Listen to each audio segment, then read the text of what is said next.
say, can you see by the dawn's early light? Baseball and apple pie, things that scream the good old US of A. But is the American dream for sale?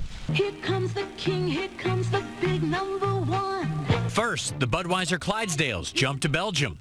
Then Chrysler went to Italy. Now, a Mexican billionaire is looking to buy your Twinkie.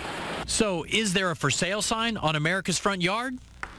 Joining us now to talk about it here on Good Day Orlando is the Oracle of Orlando. It's Joe Bert from Certified Financial Group. Joe, we're seeing a lot of these stories. What they said, it could be a record year for foreign companies buying American-made products. Why are all of a sudden these foreign companies in a position to buy our assets? Well, what they see is opportunity. Obviously, you've got some iconic brands there, John, and these companies want to capture the U.S. market. They have the ability, they have the cash, and they're coming in here. But what we want to remember as well, that even though they're foreign companies, we as United States citizens own some of those companies in our pension plans, our 401k plans, our IRAs.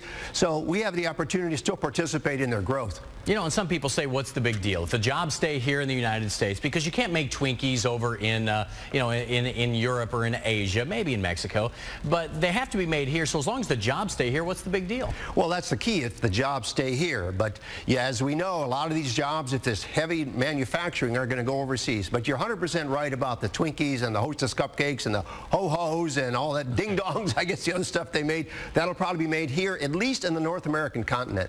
And maybe in Mexico. Is it wages? Is it pensions? Is it just so far out of whack that these companies can't make profits, or is there something else going on? Well, it's a combination of things. It's increasing wages, it's demands of the unions, and also it's some arcane plans. These plans have been around a long time. You've got to remember that the Hostess brands go back 50+ years, and some of those plans are that old. And you've got to be competitive today with good equipment, and you have to have reasonable labor costs. And I think their infrastructure is probably old. The way they deliver their products to the store with individual trucks going to store, that's pretty much passé, and then they have to deal with the Teamsters union on top of that. So you've got a lot of issues that made this company not viable.